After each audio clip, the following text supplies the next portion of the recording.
News 18 বাংলায় আপনাদের সঙ্গে রয়েছে আমি তমশ্রী। শুরুতেই বউবাজারের দিকেই নজর রাখবো, কারণ বউবাজারে ফের ফাটল আতঙ্ক। বউবাজারে মদন দত্ত লেনের একাধিক বাড়িতে ফাটল আতঙ্কে জিনিসপত্র নিয়ে বাড়ি ছাড়া বাসিন্দারা। ইতিমধ্যে 10টি বাড়ি খালি করা হয়েছে, গার্ডরেল দিয়ে ঘেরা হয়েছে মদন দত্ত লেন। মেট্রোর কাজের জেরে ফাটল, অভিযোগ স্থানীয়দের। এবং এটা 2019 সাল থেকেই আমরা দেখে আসছি। 2019-এর 31শে অগস্ট ধর্মতলা থেকে শিয়ালদা যাওয়ার পথে KMRCL এর ইস্ট ওয়েস্ট প্রকল্পের কাজে বড় ধাক্কা খায় বউবাজার। টানেল বোয়িং মেশিন সুড়ঙ্গ কাটার সময় মাটির 22 মিটার গভীরে জমে থাকা জলস্তর ভেঙে পড়েছিল।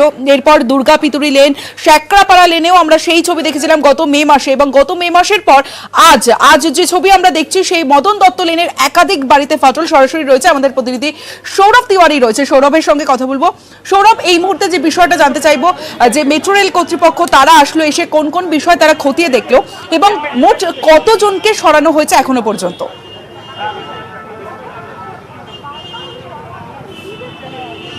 একেবারেই দেখো, এখনো পর্যন্ত যেই 10টি বাড়ি চিহ্নিত করা হয়েছে এবং 10টি বাড়ির পাশাপাশি বেশ কিছু ছোট দোকান রয়েছে, সেই দোকানের বেশ কিছু 10টি বাড়ি যে পরিবারের লোকরা রয়েছে তাদেরকে সকালে বের করা হয় বাড়ি থেকে, এবং তারা নিজেদের সাথে নিজেদের জিনিসপত্র এবং গুরুত্বপূর্ণ ডকুমেন্ট সেগুলো নিয়ে অন্যত্র একটি হোটেলে তাদেরকে নিয়ে যাওয়া হয়েছে। এই মুহূর্তে তুমি দেখতে পাচ্ছ যে যেই 10টি বাড়ি চিহ্নিতকরণ করা হয়েছে মদন দত্ত লেনে, এবং যেই দোকানগুলো রয়েছে সেই দোকান আর বাড়ির যেই ইলেকট্রিসিটি সাপ্লাই রয়েছে সেই সাপ্লাই সম্পূর্ণভাবে বিচ্ছিন্ন করা হয়েছে সিএসসির তরফ থেকে।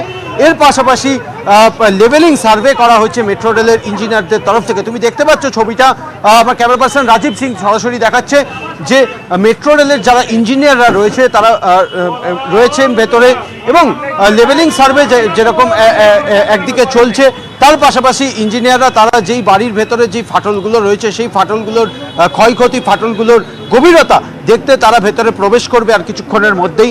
সকালেই বিপর্যয় মোকাবিলার দলের যারা আধিকারিকরা রয়েছে তারা গিয়ে সেগুলো আইডেন্টিফিকেশন করেছেন এবং বেশ কিছু মার্ক তারা সেই ফাটলগুলোর আশেপাশে সেই মার্ক তারা করেছেন। এবং শুধু এই 10টি বাড়ি নয়, আরেকটি 185/1 বিপিন বিহারী গাঙ্গুলি স্ট্রিটে একটি বড় প্রিন্টিং প্রেস রয়েছে, সেই প্রিন্টিং প্রেসেও কিন্তু আজ সকাল 6টা নাগাদ ফাটল দেখা যায়, এবং সেই প্রেসের চারিদিকে কার্যত ফেটে চাঙ্গর খসে পড়ে। সেই জায়গাতেও কিছুক্ষণ আগেই লেভেলিং সার্ভে করা হয়েছে মেট্রো রেলের ইঞ্জিনিয়ারদের তরফ থেকে। যেমনটা তুমি ছবিটা দেখতে পাচ্ছ, মেট্রো রেলের ইঞ্জিনিয়াররা তারা ঘটনাস্থলে রয়েছেন, এবং তারা যেমনটা একদিকে লেভেলিং সার্ভে চলছে, বিভিন্ন পয়েন্ট থেকে তারা দেখছেন, এবং ইঞ্জিনিয়ারদের তরফ থেকে বেশ কিছু সাপোর্টার নিয়ে আসা হয়েছে যেই বাড়ির ভেতরে যেই বাড়ির ভেতরেই মূলত ফাটল, গভীর ফাটল রয়েছে। এবং এই যে হলুদ বাড়িটি রয়েছে তোমাকে দেখাবো, যেটা সূত্র মারফত জানা গিয়েছে যে এই যে বাড়ির একপাশে বাড়ি অল্প বিস্তার একটু বসে গিয়েছে, এমনটাই আমরা সূত্র মারফত জানতে পারছি। সেই বাড়ির ভিতরে এবং বেশ কিছু ছোট দোকান রয়েছে, সেই দোকানের ভেতরে বেশ কিছু সাপোর্টার দেওয়া হয়েছে মেট্রো রেলের আধিকারিকদের ইঞ্জিনিয়ারদের তরফ থেকে। এবং এখনো পর্যন্ত সেই কাজই মূলত ধাপে ধাপে শুরু করছে মেট্রো রেলের ইঞ্জিনিয়াররা। তুমি দেখতে পাচ্ছ বিভিন্ন সরঞ্জাম আনা হচ্ছে, মেট্রো রেলের যারা ইঞ্জিনিয়াররা রয়েছে বিভিন্ন সরঞ্জাম আনা হচ্ছে, সাপোর্টার নিয়ে যাওয়া হচ্ছে ভেতরে, এবং সাপোর্টার এবং বেশ কিছু কাঠের গার্ডার নিয়ে যাওয়া হচ্ছে, সেগুলি বাড়ির ভেতরে সাপোর্টিং হিসাবে দেওয়া হবে। যেই বাড়িগুলো যেই ফাটলের গভীরতা প্রায় অনেকটাই বেশি, সেই বাড়ির ভেতরে। সৌরভ, তুমি আমাদের সঙ্গে থাকো। বউবাজারে ফের ফাটল আতঙ্ক। বউবাজারের মদন দত্ত লেনের একাধিক বাড়িতে ফাটল। আজ ভোর 4টের সময় প্রথম স্থানীয়রাই এই ফাটল দেখতে পারেন, এবং শেষ সম্বলটুকু নিয়েও কিন্তু বাড়ি ছাড়তে হচ্ছে সেখানকার বাসিন্দাদের, এবং আতঙ্কে রয়েছেন বাসিন্দারা। এর আগেও একাধিকবার আমরা বিভিন্ন জায়গায় দেখেছি যে এই বউবাজারের বিভিন্ন লেনে, সেখানে দুর্গা পিতুরি লেন, শেকরাপাড়া লেনে আমরা দেখেছি। এবার মদন দত্ত লেন, সেখানে আতঙ্কে শেষ সম্বলটুকু নিয়ে ভিটে মাটি ছেড়ে, ঘর ছেড়ে অন্যত্র যেতে হচ্ছে সেখানকার বাসিন্দাদের। বউবাজারে ফের ভিটেহারা মানুষ, এবং সেই ভিটেহারা মানুষ শেষ সম্বলটুকু নিয়ে বাড়িতে ফাটল, ফলে আতঙ্কিত তারা। শেষ সম্বলটুকু নিয়ে তারা বাড়ি ভিটেহারা হচ্ছেন, অন্যত্র যাচ্ছেন। পুরোহিত তার ঠাকুর নিয়েও বেরিয়ে যাচ্ছেন, সেই ছবিও আমরা দেখছি বউবাজারের। সেই ছবি, বউবাজারে ফের ফাটল আতঙ্ক। মদন দত্ত লেনের একাধিক বাড়িতে ফাটল আতঙ্কে জিনিসপত্র নিয়ে বাড়ি ছাড়া বাসিন্দারা।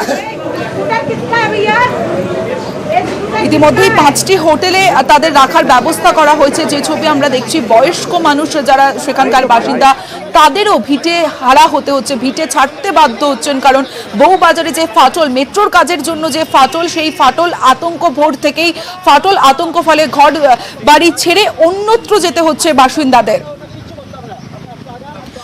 কি বলছেন বাসিন্দারা একবার শুনবো। 4টার সময় ফেটেছে, তারপরে সব বেরিয়ে বাইরে 4টার সময় থেকে বাইরে বসে আছি, কেউ আসছে না। क्या बच्चा लेके वो सब लोग के बुढ़ा बुढ़ा आदमी है, सब उतर रुक के रोड पर बैठा, कोई मेट्रो वाला नहीं आया है, सिर्फ हमारा काउंसिलर आया है 5 बजे। কোনো পর্যন্ত মেট্রো থেকে আমরা কোনো খবর পাইনি, তারা কি করতে চাইছে, কি ডিসিশন নিতে চাইছে। এই বারবার কিছু হবে আর গিয়ে হোটেলে ওঠা, এটাই তো কোনো সলিউশন নয়। আর আমাদের ঘরে এত জিনিসপত্র সবকিছু নিয়ে আমরা কোথায় যাবো? बंद करवा दीजिए, मेट्रो वालों को बंद करा दीजिए, काम बंद कर, सब कुछ बंद करा दीजिए। हम लोग को बहुत सुबह हो रहा है, ठीक है ना, मेट्रो काम बंद करिए। देखो उससे पूछिए लोग क्या चाह रहा है। সৌরভ রয়েছে আমাদের সঙ্গে, সৌরভের সঙ্গে কথা বলবো। সৌরভ, স্থানীয় বাসিন্দারা তারা যেমনটা বলছেন যে বারবার এই মেট্রোর কাজ হচ্ছে, বারবার এই ফাটল হচ্ছে এবং বারবার তারা বাড়ি ছাড়া হচ্ছেন, এটা তো কোনো সলিউশন হতে পারে না। সৌরভ,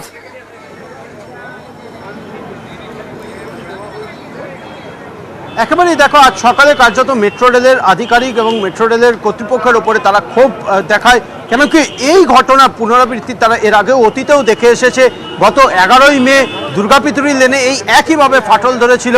সেই সময় দুটি টানেল বোরিং মেশিন, সেগুলো রিমুভালের কাজ চলছিল, অর্থাৎ উর্বি এবং চণ্ডী যেই দুটো টিপিএম মেশিন ছিল বউবাজার মেট্রোর নিচে, সেই সময় সেই দুটি টিপিএমকে রিমুভাল প্রসেস চলছিল। সেই জায়গা থেকে দুর্গাপিতুরি লেনে গত 11ই মে ফাটল দেখা যায়। 2019 সালেও ঠিক একই ঘটনার সাক্ষী তারা থেকেছে এবং আজকে কাকভোরে কার্যত মদন দত্ত লেনের যারা বাসিন্দারা রয়েছে তারা একই ঘটনার সাক্ষী তারা রইল। কিন্তু বিষয়টা হচ্ছে বারবার তাদের যেটা অভিযোগ, যে যখন এই মেট্রোর কাজ চলে সেই জায়গা থেকে তারা একটি ভাইব্রেশন, এর আগেও তারা বলেছেন একটি ভাইব্রেশন তারা বাড়িতে অনুভব করতে পারেন। সেই বিষয় নিয়ে তারা মেট্রো রেল কর্তৃপক্ষের সাথে তারা যোগাযোগ করলেও মেট্রো রেল কর্তৃপক্ষ কিন্তু তাদের সাথে তাদের যোগাযোগে কোনো সাড়া দেয়নি। এবং আজ সকালেও তারা মেট্রো রেল আধিকারিকের সাথে তারা যোগাযোগ করলেও মেট্রো রেল আধিকারিকের তরফ থেকে তাদেরকে কোনো সাড়া দেওয়া হয়নি, এমনটাই অভিযোগ করেছে এই যারা ক্ষতিগ্রস্ত যে বাড়িগুলি রয়েছে সেই বাড়ির পরিবারের লোকরা। কিন্তু বিষয়টি হচ্ছে, এর আগেও যখন দুর্গাপিতুরি লেনের যে ঘটনা ঘটেছে সেই ঘটনায়ও মেট্রো রেল কর্তৃপক্ষ এবং স্থানীয় প্রশাসনের একাধিক বৈঠক হয়েছে, সেই বৈঠকে একাধিক সিদ্ধান্ত হয়েছে। কিন্তু ফের আজকে মদন দত্ত লেনের যেই একাধিক বাড়িতে যেই ফাটল দেখা দিয়েছে, সেই ঘটনায় কার্যত সেই পরিবারের লোকরা তারা কিন্তু মেট্রো রেল কর্তৃপক্ষের ওপরে ক্ষোভ উগড়ে দিয়েছেন। তারা যেটা জানাচ্ছেন যে বারবার এই ঘর থেকে অন্যত্র গিয়ে থাকা টেম্পোরারিভাবে, আবার ফের মেট্রো রেলের তরফ থেকে ছাড়পত্র দিলে তারা বাড়িতে আসবে। এই যে এটা কোনো সলিউশন নয়, একেবারেই কতদিন এইভাবে চলতে পারে এমনটাই বলছেন স্থানীয় বাসিন্দারা। সৌরভ, সঙ্গে থাকো। বউবাজারে ফাটল আতঙ্ক, বউবাজারের মদন দত্ত লেনের একাধিক বাড়িতে ফাটল আতঙ্কে জিনিসপত্র নিয়ে বাড়ি ছাড়া বাসিন্দারা, ইতিমধ্যে 10টি বাড়ি খালি করা হয়েছে এবং গার্ডরেল দিয়ে ঘেরা হয়েছে মদন দত্ত লেন। এবং ইতিমধ্যেই রেলের মেট্রো রেল কর্তৃপক্ষের যে ইঞ্জিনিয়ার লেভেলিং এর কাজ চলছে তারা আসছেন এবং পুরো বিষয়টা তারা খতিয়ে দেখছেন। এবং 5টি হোটেলে 142 জনকে রাখার ব্যবস্থা করা হয়েছে। সেই হোটেল থেকেই রয়েছে আমাদের প্রতিনিধি সুশোভন, রয়েছে, কথা বলবো সরাসরি সুশোভনের সঙ্গে।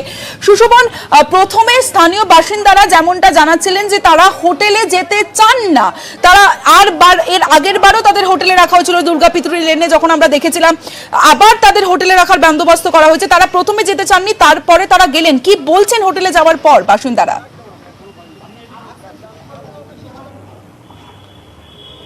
দেখো, এই মুহূর্তে যারা বাসিন্দারা মূলত এসছেন তারা নিজেদের হোটেল সাময়িকভাবে বাসস্থান সন্ধান পেলেও কিন্তু তাদের মন পড়ে আছে একেবারে তার নিজের বাড়িতে, যেই বাড়িতে তারা দীর্ঘদিন ধরে ছিলেন। স্বাভাবিকভাবেই তারা যথেষ্ট উদ্বিগ্ন। একটা কথা, মানে কবে ফিরে পাবো, এটাই বোধহয় এখন সব থেকে বড় প্রশ্ন। সবথেকে বড় প্রশ্ন আমরা কবে ফিরে পাবো, এবং যে আমরা যে যাব কি হবে, জিনিসপত্র আছে, আছে, কোথায় থাকবো, কোথায় তার বাসস্থান।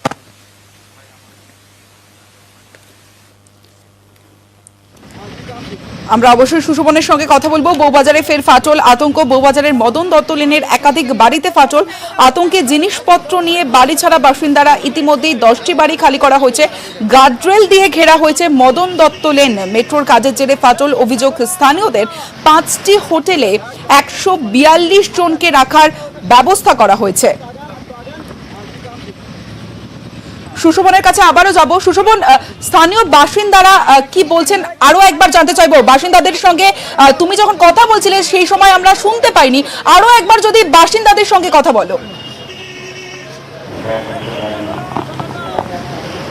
দেখো, যারা এসছেন তাদের চোখে মুখে আতঙ্কের ছাপ যে তারা কখন বাড়ি ফিরবেন। সাময়িকভাবে এটা একটা ঠিকানা হলেও এই ঠিকানা তারা দীর্ঘদিন চান না।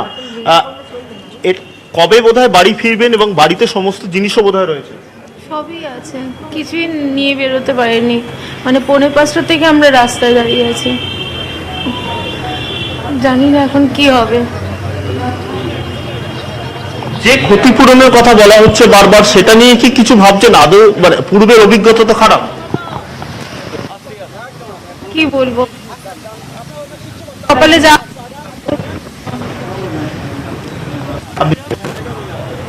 দেখুন, আমরা বললেও কিছু হবে না, না বললে হবে না। আমাদের আগের প্রতিবেশী যারা ছিলেন, দুর্গাবেতু লেন, স্যাকরাপাড়া, তারাও যে খুব একটা বেশি কিছু হয়েছে, তাদেরও যে সমস্যার সমাধান তাদের এখনো হয়নি। ঠিক আছে, সব প্রতিবেশীরাই ফোন করেছে, সবাই আমাকে জানাচ্ছে, কিন্তু আলটিমেটলি খুব একটা কিছু পরিবর্তন হয়নি, সুরাহা কারোর হয়নি। আপনারা যে এইখানে এলেন, কিন্তু থাকার জন্য একটা মিনিমাম তো জামা কাপড় লাগে, সেগুলো কি সঙ্গে আনতে পেরেছেন? আমরা খুব মিনিমাল যেটুকানি মানে জাস্ট খুব দরকার সেইটুকানি নিয়েই আসতে পেরেছি, কারণ আমাদের মনে হচ্ছে আগে তো আমাদের প্রাণ বাঁচাতে হবে, তারপরে সব কিছু। কিন্তু এখন প্রাণ বাঁচানোর তাগিদে আমরা এখন হোটেলে উঠে এসে থেকেছি, কিন্তু সেটা কতদিন কত সময় পর্যন্ত থাকতে হবে তাও জানি না। এই থাকার পর শুনেছি 15 দিন, এই 15 দিন পর নেক্সট কি হবে সেটাও জানি না, কারণ আমাদের পুরো বাসস্থান চলে গেছে, মানে পুরো বাস্তু ছাড়া করে ছেড়েছে। তো এই অবস্থায় যে কিভাবে আমরা থাকবো, কি করব, আদার মানে প্রপার কোনো আমাদের কোনো একটা জায়গায় থাকার বন্দোবস্ত করা হবে কিনা, কারণ হোটেলটা তো কোনো একটা সমস্যার সমাধান নয়, হোটেলটা একটা টেম্পোরারি ফেস, আর এখানে একটা বাড়ি আর হোটেল তো নিশ্চয়ই এক হবে না, আর কতদিনই বা থাকা যাবে। আরো একজন রয়েছে। আচ্ছা, তোমাকে জিজ্ঞাসা করবো, মানে মিনিমাম যে পড়াশোনার যে বইপত্র সেই সবগুলো তো লাগে, সেসবগুলো কি আনতে পেরেছো? অল্প আনতে পেরেছি, বেশি সব তো আনতে পারিনি। পরীক্ষা ছিল, রিটেস্ট এখন হবে। পরীক্ষা কবে ছিল? 19 সেপ্টেম্বর। সুতরাং একেবারে সুশোভন, বোঝা যাচ্ছে এই মুহূর্তে আমাদের সঙ্গে রয়েছেন পার্থপ্রতিম বিশ্বাস, অধ্যাপক, কনস্ট্রাকশন ইঞ্জিনিয়ার। পার্থবাবু, বারবার কেন হচ্ছে, কোথায় সমস্যা? না দেখুন, এই নিয়ে আজকে 3বার হলো, ফলে এই 3বারের বিপর্যয়ের কার্যকারণ সম্পর্কগুলো আলাদা। 2019-এরটা একটা কারণে, 2022-এর এবছরের শুরুর দিকে আর একটা কারণে, আর এখন হয়েছে যেটা সেটা আর একটা কারণে। কিন্তু তিনটে ক্ষেত্রেই ইম্পর্টেন্ট কোরিলেশন হচ্ছে, এটা মেট্রো নির্মাণ কাজের সাথেই যুক্ত হয়েছে এই বিপর্যয়টা, এবং মেট্রো নির্মাণ কাজের ফলেই যে ধরনের কাজই হোক না কেন বিভিন্ন সিকোয়েন্সের, তাতে হচ্ছে যে আমাদের এই সাবসয়েল অর্থাৎ ওই অঞ্চলের ভূপৃষ্ঠের তলার মাটি, তার যে ভারসাম্য সেটা কোথাও না কোথাও বিঘ্নিত হয়েছে, এবং বিঘ্নিত হয়েছে বলেই ওই অঞ্চলের পুরনো বাড়ি যেগুলো আছে, দেখবেন আপনারাও ছবিতে দেখাচ্ছে, এই বাড়িগুলো এখনকার মতো আধুনিক বাড়ি নয়, যে বিম কলামের বাড়ি নয়, এগুলো একটু পুরোনো দিনের চুনসুরকির বাড়ি, এগুলো দেওয়ালের ভিতের উপর দাঁড়িয়ে থাকে। ফলে মাটির তলার যদি কোথাও কোনো ভারসাম্য বিঘ্নিত হয়, তাহলে এই বাড়িগুলোর ভিতের তলার থেকে মাটি সরতে থাকে, এবং সেই মাটি সরার কারণের জন্যই বা মাটির শক্তি হ্রাসের কারণের জন্যই হচ্ছে যে এই বাড়িগুলো সেটেল করতে থাকে, এবং যখনই সেটেল করা শুরু করে, বাড়ি বসতে শুরু করে, তখনই এই ধরনের ক্র্যাক আসে।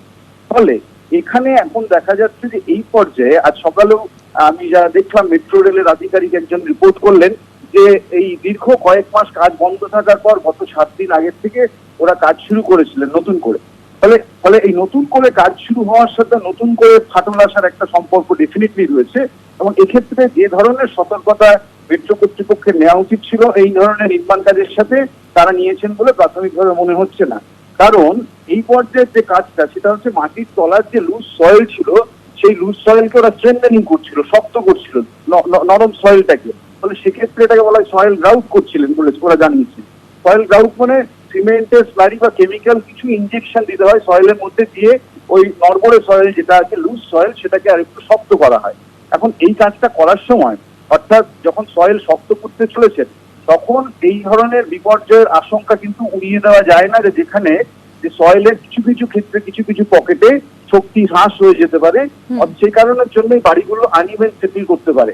ফলে এক্ষেত্রে এই প্রশ্নটা আসবে যে সেই সতর্কতা যথেষ্ট পরিমাণে নেওয়া হয়েছিল কিনা যে গ্রাউটিং ওরা করছিলেন এই সাবসয়েলে। তৃতীয় এবং শেষ, যে কলকাতার এই অঞ্চলের সাবসয়েলের চরিত্রটা এটা হচ্ছে অত্যন্ত, আমি বলবো যে আনপ্রেডিক্টেবল নেচার, এই তিনটে বিপর্যয় যা বোঝা যাচ্ছে।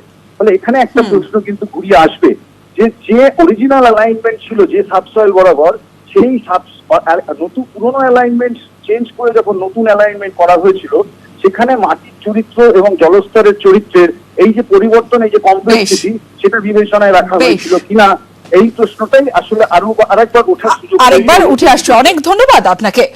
বউবাজারে ফের বিপর্যয়। 11ই মের পর বউবাজারের বাড়িতে ফের ফাটল। বউবাজারে গত শুক্রবার থেকে কাজ শুরু হয়। বউবাজারে চলছিল কেমিক্যাল গ্রাউটিং এর কাজ এবং কাজ চলাকালীন ভোর 4টে নাগাদ ফের জল ঢোকার কারণেই ফের নতুন করে ফাটল ধরেছে বলে অনুমান। আবির ঘোষাল রয়েছে, আবিরের সঙ্গে কথা বলবো। আবির, তুমি যেটা জানাচ্ছিলে যে খুব সামান্য কাজ বাকি আছে, মেট্রো রেল তো সেই কাজ করবেই, কিন্তু যখনই কাজ শুরু হলো আবার তো নতুন করে ফাটল, তাহলে সমাধানটা কোথায়? দেখো, সমাধান তো হচ্ছে একটাই, সেটা হচ্ছে যে এই জায়গাতে লাগাতার এই গ্রাউটিং এর কাজটা চালিয়ে যেতে হবে এবং গ্রাউটিং এর কাজ চালানোর পরে যে সুড়ঙ্গের যে দেওয়াল বা ছাদ তৈরি করার আগের যে অংশ, সেটাকে শক্তপোক্ত মাটির শক্তপোক্ত ভাবে যতক্ষণ না পর্যন্ত দেওয়াল তৈরি করতে পারা যাবে ততক্ষণ পর্যন্ত যে লুকোনো জলস্তর বা যে জল বেরোনো সেটা বন্ধ করতে পারা যাবে না। সেটা বন্ধ যতক্ষণ না পর্যন্ত করতে পারা যাচ্ছে ততক্ষণ পর্যন্ত এখানে কাজ করা সম্ভব নয়। বউবাজার বা এই সমৃদ্ধ অঞ্চলের মাটির যে চেহারা বা যে প্রকৃতি, সেটা সহজে আঁচ করতে পারা যায় না, তার কারণে নিচে প্রচুর পরিমাণে লুকোনো জলস্তর আছে। ফলে কোনো ধরনের যখনই কাজ সেখানে শুরু করতে পারা যায়, সেখানে যখনই নাড়াচাড়া শুরু হয় তখনই দেখতে পাওয়া যায় যে এই যে লুকোনো যে জলস্তর রয়েছে সেটি কোনো না কোনো ভাবে সেটি সেখান থেকে বেরোতে শুরু করে এবং বিশেষ করে হচ্ছে বৃষ্টি হলেই সম্ভাবনাটা প্রবল থেকে যায়। এক্ষেত্রে দাঁড়িয়ে আবহাওয়ার যেটা রিপোর্ট ছিল তার পরিপ্রেক্ষিতে কি কাজ হয়েছিল এবং সতর্কতামূলক ব্যবস্থা হিসাবে কি কি গ্রহণ করে কাজ করানো হয়েছিল সেটা এই মুহূর্তে দেখা হচ্ছে। তবে যতক্ষণ না পর্যন্ত সম্পূর্ণভাবে রিপোর্ট হাতে পাওয়া যাচ্ছে নতুন করে কাজ শুরু করা যাবে না। আপাতত রাস্তা শুধুমাত্র কেমিক্যাল গ্রাউটিং করে যাওয়া। ধন্যবাদ আবির। হয়েছে কারণ দেখুন, গ্রাউটিং চলছে দুর্গাপুজোর পর থেকে, লাস্ট শুক্রবার থেকে আমাদের কাজ চলছে। আমাদের সিমেন্ট গ্রাউটিং চলছিল, তারপরে আমাদের সুইডেন থেকে দুজন এক্সপার্ট এসছে, তারা এসে বলার পরে আমরা কেমিক্যাল গ্রাউটিংও করছি, কিন্তু তারপরেও এটা ঘটেছে। এখন ওটা অ্যাসেস করতে হবে কেন ঘটলো বা কী প্রিকশন, আমাদের ইঞ্জিনিয়াররা নিচে কাজ করছে। এখনো অবধি 10খানা বাড়ির আমরা অ্যাসেস করতে পেরেছি এবং 10টা বাড়িরই জন্য আমরা চিঠি দিয়েছি কাউন্সিলরকে যে এনাদেরকে এখন মোটামুটি ইমিডিয়েট ইভ্যাকুয়েট করে তারপরে আবার আমরা অ্যাসেস করবো। জানি হয়তো 11 হতে পারে, 12 হতে পারে, তো আমার অ্যাসেসমেন্টের জন্য যদি এনাদের রাস্তায় বসিয়ে রাখি সেটা ঠিক হবে না। সেই জন্য এনাদেরকে হোটেলে আমরা শিফট করছি এবং তারপরে আবার ফার্দার অ্যাসেসমেন্ট করে আমরা বলবো 10-এর জায়গায় 11 হলো কি 12 হলো। ওনারা লিখিত প্রতিশ্রুতি চেয়েছিলেন, আমরা লিখিত প্রতিশ্রুতি কাউন্সিলরের হাতে দিয়ে দিয়েছি এবং ওনাদের কম্পেনসেশনও ওরা বলেছে 15 দিনের মধ্যে দিয়ে দেওয়ার কথা। সব ওনার্স বা যারা রেসিডেন্টস আছে আমরা চেষ্টা করছি ওনাদের লিস্ট পেলে আমরাও তাড়াতাড়ি এটাই করে আমরা যাতে 15 দিনের মধ্যেই দিয়ে দিতে পারি। দোকানের যেরকম ছিল আপ টু 100 স্কোয়ার ফিট ছিল 1 লাখ টাকা, অ্যাবাভ 100 স্কোয়ার ফিট হচ্ছে 5 লাখ টাকা, এই ছিল। আর ফ্যামিলি কম্পেনসেশন আমরা একটা ফ্যামিলি যদি মোর দেন 30 ডেজ যদি থাকে আউট অফ দেয়ার হাউস, তাহলে আমরা তাদেরকে 5 লক্ষ টাকা করে দিয়েছিলাম। সেটা এবারও বিপর্যয়টা হচ্ছে না ওনার হচ্ছে, দেখুন আমাদের কাজ চলছে ওখানে এবং যেখানে কাজ চলছে সেখানে যখন হচ্ছে তো ওনার আমাদের তো নিতেই হবে।